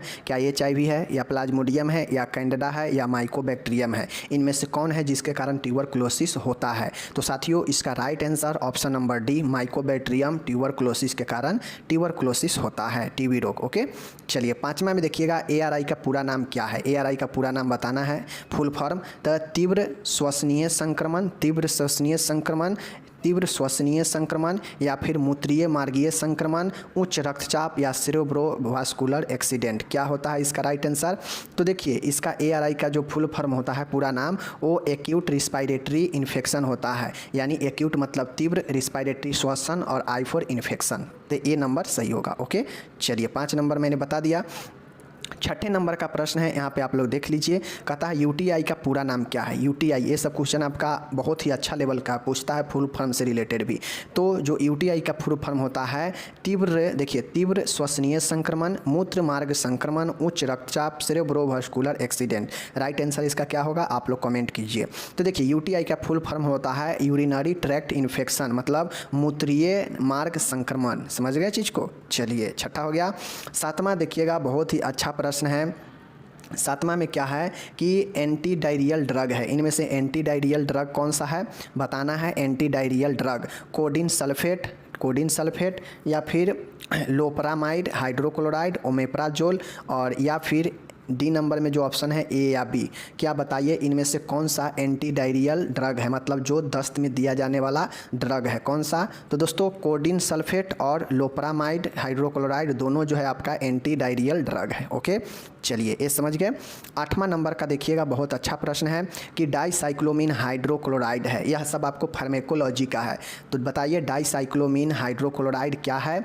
एक म्यूकोसल प्रोटेक्टिव ड्रग है, ठीक है। सेलेस्मा झिल्ली को सुरक्षा देने वाला वाला, या फिर एंटी स्पाज्मोटिक ड्रग है, या लैक्सेटिव ड्रग है, या हिस्टामिल एच रेसिपेटर एंटाजोनिस्ट ड्रग है? क्या है? डाइसाइक्लोमिन कौन सा ड्रग है? तो साथियों डाइसाइक्लोमिन जो है आपका कौन सा ड्रग है? Dicyclomine hydrochloride. यह एंटी स्पाज्मोटिक ड्रग है, ठीक है, जो क्या करता है आपके पेट में क्या करता है? दर्द से राहत दिलाता है। समझ गए? डाइसाइक्लोमिन, समझ गए चीज़ को? चलिए 9वां नंबर देख लीजिए, डुल्कोलैक्स क्या चीज़ है साथियों? डुल्कोलैक्स क्या चीज़ है? माइकोसल प्रोटेक्टिव ड्रग है, एंटी स्पाज्मोटिक ड्रग है, लेग्जेटिव ड्रग है, या हिस्टामिल ड्रग है? क्या है बताना है। तो दोस्तों डुल्कोलैक्स जो है आपका वह एक प्रकार का क्या चीज़ है? लेग्जेटिव ड्रग है। डुल्कोलैक्स क्या है? डुल्कोलैक्स कौन सी दवा है? तो डुल्कोलैक्स एक लेग्जेटिव ड्रग है। ओके, चलिए ये चीज़ समझ गए। ओके, अब नेक्स्ट हम लोग यहाँ पे 10वां नंबर देखते हैं, बहुत शानदार है। निम्न में से बेटा एडर्जेनिक ड्रग का एग्जाम्पल है? कौन सा? बेटा एड्रीनर्जिक ड्रग। बेटा एड्रीनर्जिक ड्रग का एग्जाम्पल कौन सा है? ए नंबर प्रोप्रानोल, लेविटालोल, ठीक है, लेविटालोल, ऑल ऑफ द एबोव, और एटिनोल। कौन सा है इसका राइट आंसर? तो साथियों आपको बताना है। तो 10 का डी है। एटिनोनॉल जो है आपका कौन सा है इसका राइट आंसर? एटिनोनॉल जो है वह आपका देखिए एटिनोनॉल, लेविटालोल और प्रोपेनॉल, ये तीनों जो है आपका बेटा एड्रेनर्जिक ड्रग है। ए सी ऑप्शन सही होगा। ओके, चलिए लोल लगा जो आ गया है समझ लीजिए यह बेटा एड्रीनर्जिक ड्रग है। ओके, चलिए 11 नंबर का देखिएगा, बहुत अच्छा है। निम्न में से ब्रोंकोडिलेटर ड्रग का एग्जाम्पल है? ब्रोकोडिलेटर दवाइयाँ जो क्या करता है? श्वसन नली को फैलाता है और श्वसन में मदद करता है। थियोफाइलिन, फेनोबार्बिटॉल, नाइट्रोग्लिसरीन और मैनिटोल। कौन सा है? तो साथियों ये थियोफाइलिन जो है ब्रोंकोडिलेटर है। थियोफाइलिन, ठीक है, एमिनोफाइलिन, ये सब आपका ब्रोंकोडिलेटर दवाई होता है। ओके, चलिए 12th नंबर देखिए, क्वेश्चन बहुत शानदार प्रश्न है। निम्न में से ब्रोंकोडिलेटर का साइड इफेक्ट है? अगर कोई किसी को अगर एसओबी है, शॉर्टनेस ऑफ ब्रेथनेस है, तो अगर वो लेता है दवाई ब्रोंकोडिलेटर, श्वास को क्या करता है? खोलता है श्वास नली को, तो उसका साइड इफेक्ट क्या होता है ब्रोंकोडिलेटर लेने पर? तो साथियों ब्रोंकोडिलेटर लेने पर क्या ड्राई माउथ, वोमिटिंग होता है, नौसिया होता है, लॉस ऑफ हेपेटाइट होता है, या ऑल ऑफ एबोव होता है? तो ब्रोंकोडिलेटर दवाई का साइड इफेक्ट इनमें से सभी होता है। डी आंसर सही होगा। मुँह सूखता है और वोमिटिंग भी हो सकता है, मिचली भी हो सकता है, और भूख भी कम हो जाएगा। ठीक है, चलिए क्वेश्चन 12 हो गया। अब क्वेश्चन नंबर यहाँ पे 13 देख लीजिए। निम्न में से एंटी कन्वल्सन ड्रग का एग्जाम्पल है? एंटी कन्वल्सन मतलब दौरा जो पड़ता है ना, तो उसमें जो दिया जाने वाला जो दवाई होता है कौन सा है इसमें? थियोफाइलिन, नाइट्रोग्लिसरीन, फेनोबार्बिटॉल और मैनिटोल। इसमें से कौन सा दवा है जो एंटी कन्वल्सिव ड्रग का एक एग्जाम्पल है? समझ गए? तो देखिए फेनोबार्बिटॉल जो है यह एंटी कन्वल्सिव ड्रग है जो दौरा पड़ने पर दिया जा सकता है। समझ गए? अब कन्वल्सन का मतलब ही होता है कि अवक्षेप या दौरा। ओके, क्वेश्चन नंबर 14 देखिए। 0 से 1 ईयर का बेबी एक डेली फ्लूइड रिक्वायरमेंट होता है, मतलब 0 से 1 ईयर के बेबी को डेली कितने फ्लूइड का रिक्वायरमेंट होता है, तरल का कितने ज़रूरी होता है? ए में है 40 ml पर केजी बॉडी वेट, 60 ml पर केजी बॉडी वेट, ठीक है, 90 ml पर केजी बॉडी वेट और 120 ml पर केजी बॉडी वेट। कितना ज़रूरी होता है 0 से 1 वर्ष के बच्चे में? तो साथियों ये जो आपका राइट आंसर होगा आप लोग देख लीजिए, यहाँ पे क्वेश्चन नंबर 14 है, 14 का डी होगा। ठीक है, 120 ml पर केजी बॉडी वेट का ज़रूरी होता है 0 से 1 वर्ष के बच्चे में। समझ गए? तरल की इतना ज़रूरी होता है। 15 नंबर देखिएगा, बहुत शानदार है। एक प्रेग्नेंट वोमेन की रिस्पायरेशन रेट समान महिला की तुलना में क्या होता है? मतलब एक नॉर्मल महिला के तुलना में एक प्रेग्नेंट वोमेन के कितना श्वसन दर होता है? क्या होता है बताना है। तो देखिए 15 नंबर में है कम होती है, अधिक होती है, बराबर रहती है, कुछ नहीं कहा जा सकता है, बताना है आपको। तो एक प्रेग्नेंट वोमेन महिला जो होती है उसका नॉर्मल की तुलना में अधिक होता है रिस्पायरेशन रेट। ओके, चलिए ये सब आप लोग जान लिए। 16 नंबर देखिए। निम्न में से सर्वाइसाइटिस के लक्षणों में शामिल है, मतलब सर्विक्स का ही जो है प्रॉब्लम सर्वाइसाइटिस कहलाता है। ठीक है, सर्विसाइटिस कहलाता है। कि इसका लक्षण क्या है देख लीजिए। वैजिना से बदबूदार सिक्रेशन आना, सर्वाइकल टेंडरनेस, सेक्सुअल इंटरकोर्स के दौरान दर्द, उपयुक्त सही। तो सर्वासाइटिस का इसमें से क्या होता है एग्जाम्पल आपको बताना है। ओके 60 नंबर का प्रश्न है और इसका जो है आपका सब के सब सही है। चूँकि सर्विक्स जो है वैजिना और यूट्रस के जोड़ता है, बीच में रहता है सर्विक्स, तो यह वैजिना से भी सिक्रेशन आता है बदबूदार, सर्वाइकल टेंडरनेस भी रहता है और सेक्स के दौरान जो है दर्द भी होता है। ठीक है, और तो इसलिए इनमें से सभी हो जाएगा सर्वासाइटिस के लक्षण में। ओके 70 नंबर देखिए, निम्न में से जेनिटल प्रोलैप्स का कारण क्या है। जो जेनिटल होता है जननांग, उसके प्रोलैप्स का कारण क्या होता है।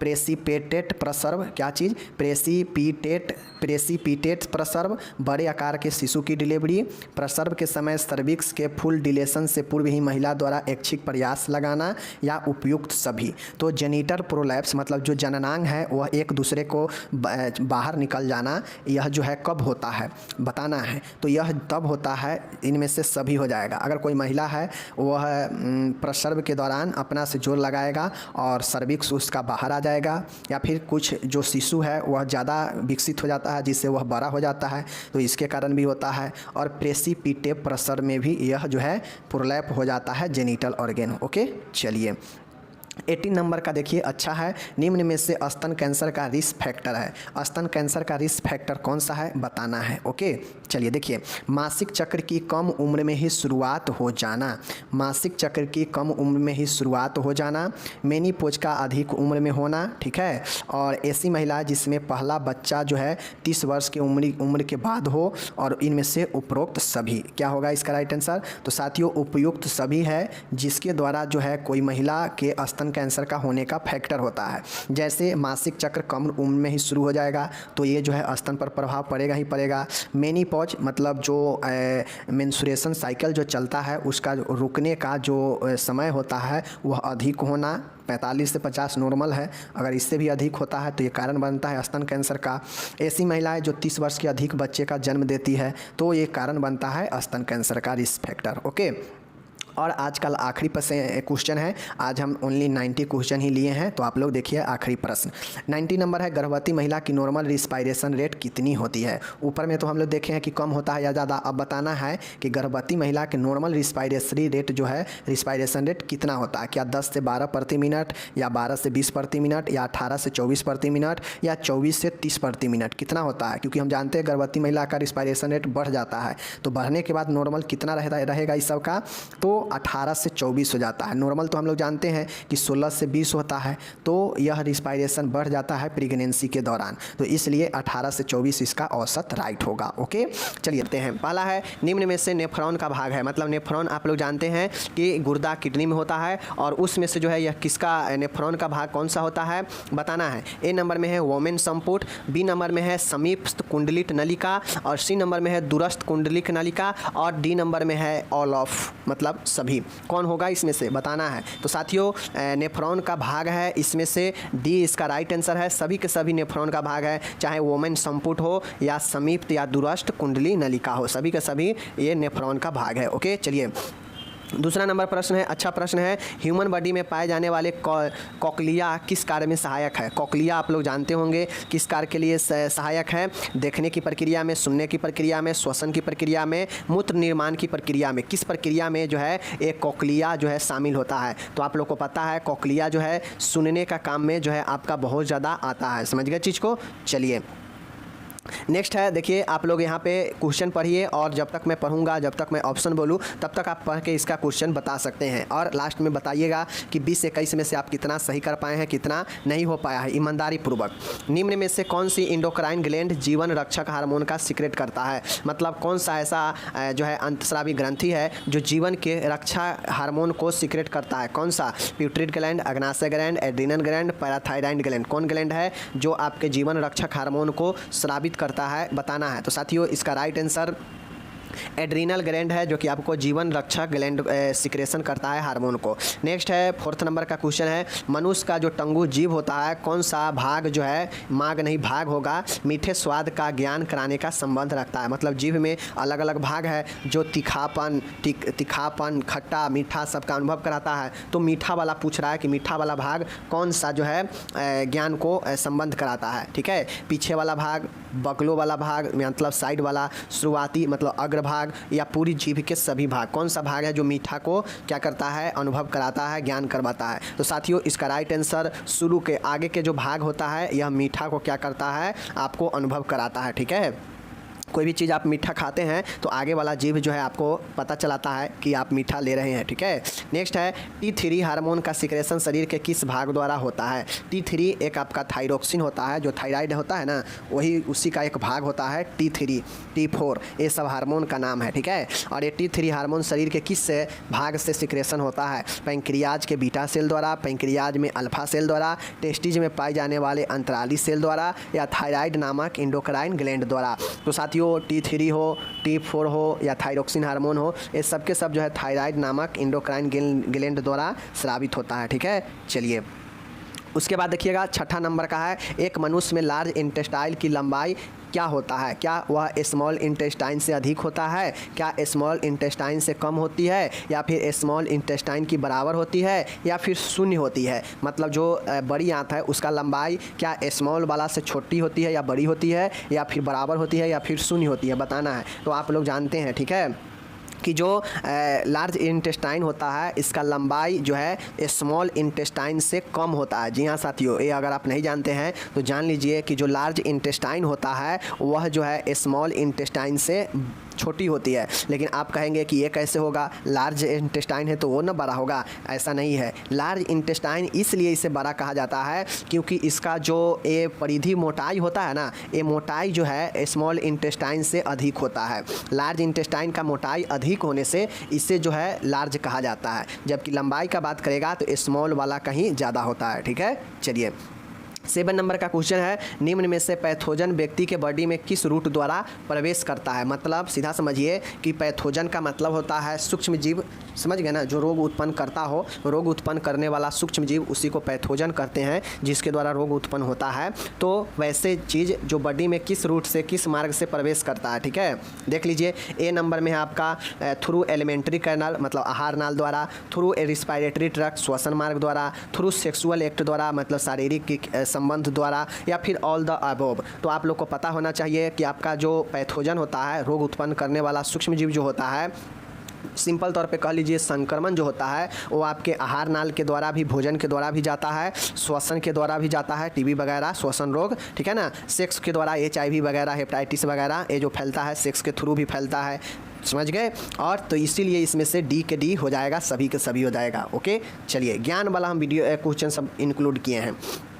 निम्न में से इन्फेक्टेड पर्सन के शरीर से पैथोजन किस रूट से बाहर निकलते हैं? मतलब कोई अगर संक्रमित व्यक्ति है तो उसमें जो पैथोजन होगा, रोग उत्पन्न करने वाला जो कारक होगा, वह शरीर के किस रूट से बाहर निकलता है, किस रूट से जो है शरीर के बाहर निकल सकता है? वो नोज और मुंह द्वारा मतलब नाक और मुंह के रास्ते द्वारा बाहर निकल सकता है, स्टूल या यूरिन के द्वारा बाहर निकल सकता है, या त्वचा पर मौजूद जो घाव होता है इसके सीक्रेशन से निकल सकता है, या इनमें से सभी। तो साथियों एक बात आप समझ लीजिए कि जो संक्रमित व्यक्ति होता है अगर वह मुंह से थूक भीगेगा, नाक से वो अपना जो स्पुटम, नाक से जो उसका पदार्थ होता है निकलता है उसके द्वारा, या फिर वह पैखाना जो होता है स्टूल, उसको त्यागने में भी उसका जो है संक्रमण निकलता है, यूरिन के द्वारा भी निकलता है, त्वचा पर जो घाव होता है और उससे जो पस मवाद या जो भी सीक्रेट होता है उसके द्वारा भी जो है पैथोजन निकलता है। तो इसलिए सब हो जाएगा इसमें, समझ गए चीज़ को। चलिए 9वां नंबर देखिएगा प्रश्न,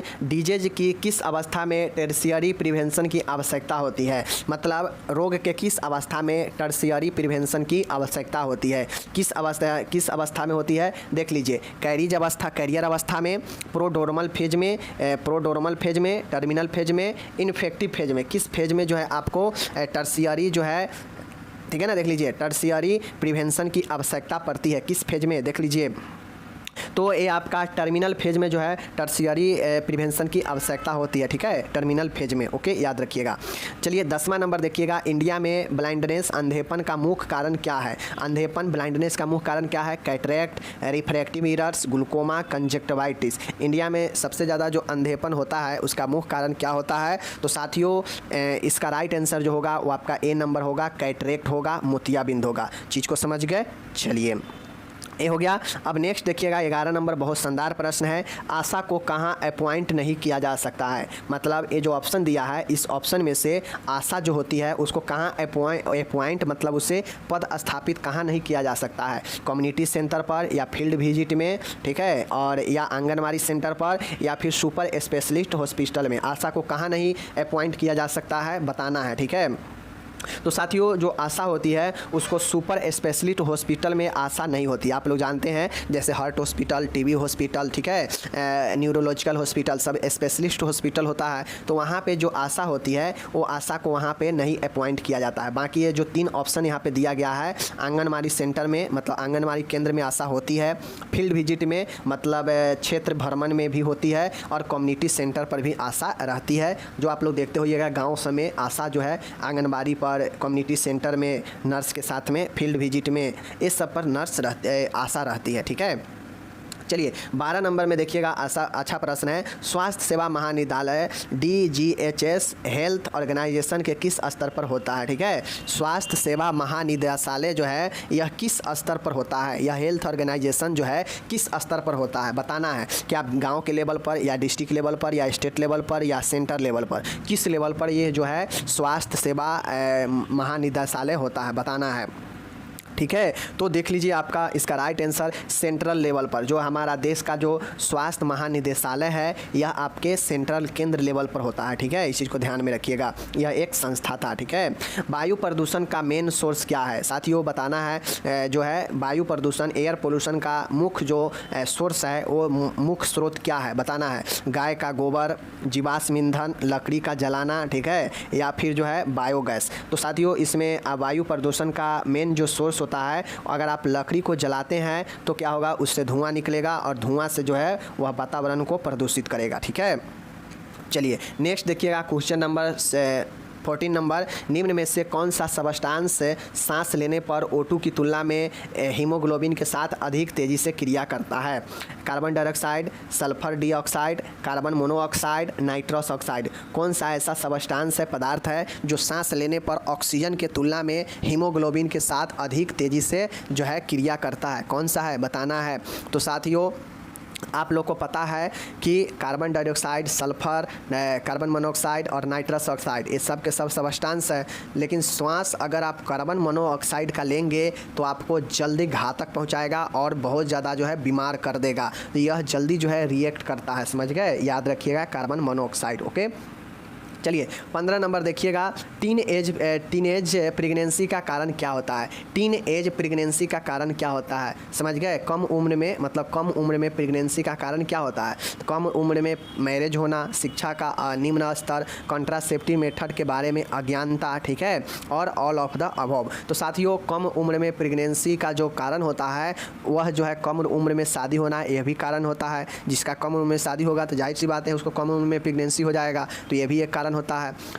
अगर उसका शिक्षा का लेवल अगर लो होगा तो जो है वह जो है क्या होगा, प्रेगनेंसी का कारण बनेगा कम उम्र में। अगर उसको जो है कंट्रासेप्टिव मतलब गर्भ निरोधक विधि के बारे में पता नहीं रहेगा तो ये भी जो है उसको कारण बनेगा कम उम्र में प्रेगनेंसी का। तो इनमें से सभी हो जाएगा, ओके। चलिए 15 हो गया। अब 16 नंबर देखिएगा, यहाँ पे आप लोग माला एन एक पैकेट में कुल पिल्स होती है। माला एन जो होता है उसके एक पैकेट में कुल कितने पिल्स होता है, यानी गोली होता है साथियों। 28 जो है वो माला एन जो कि गर्भ निरोधक गोली होता है, इसमें एक पैकेट में 28 जो है पिल्स होती है, ओके। चलिए नेक्स्ट देखिएगा, नेक्स्ट है माला एन एक पैकेट में कंट्रासेप्टिव पिल्स की संख्या होती है। देखिए माला एन जो होता है ना उसमें कंट्रासेप्टिव के साथ में एक और पिल्स होता है, लेकिन यहाँ पे सिर्फ और सिर्फ पूछ रहा है कि माला एन में सिर्फ और सिर्फ कंट्रासेप्टिव मतलब गर्भ निरोधक, गर्भ को रोकने वाला गोली कितनी होती है। तो साथियों आप लोग को पता होना चाहिए माला एन में 2 तरह की गोली होती है, उसमें एक गोली कंट्रासेप्टिव होती है। तो ये कंट्रासेप्टिव उसमें कितनी होती है, टोटल 28 होती है, उस 28 में कंट्रासेप्टिव गोली कितनी होती है ये हमको बताना है, ठीक है। देख लीजिए तो उसमें 28 ये तो कुल होता है, तो उसके बाद 30 है, ये तो होगा नहीं क्योंकि कुल 28 ही होता है, तो 30 कैसे हो जाएगा कंट्रासेप्टिव। उसके बाद है 21 है और 27 है, क्या बताना है। तो साथियों जो आपका राइट आंसर होगा वो होगा सी नंबर का। कंट्रासेप्टिव गर्भ निरोधक जो पिल्स होती है वह 21 होती है, बाकी के साथ अलग की गोली होती है, ठीक है। उसके बाद यहाँ पे आप लोग देख लीजिए माला एन एक पैकेट में आयरन की टैबलेट कितनी होती है साथियों, बताना है 28, 30, 21, 7। तो साथियों कितना होती है आपको बताना है। तो आप लोग पता है कि माला एन में कुल 28 गोली होती है एक पैकेट में, 30 तो होता ही नहीं है, इसका बात ही नहीं है। 21 आपका कंट्रासेप्टिव होती है और 7 आपका आयरन की टैबलेट होती है, समझ गए। तो कोई अगर पूछे कि माला एन में जो है कितने तरह के पिल्स होते हैं, तो आप लोग सीधा बताइएगा 2 तरह के पिल्स होते हैं, एक कंट्रासेप्टिव होते हैं और एक आयरन होते हैं, ठीक है। अब पूछ देगा कि आयरन के गोली कितने होते हैं माला एन में, तो सीधा बताइएगा 7। अगर पूछ देगा कि उसमें कंट्रासेप्टिव कितने होते हैं तो 21, समझ गए, और कुल 28। ओके, चलिए ये हो गया आपका।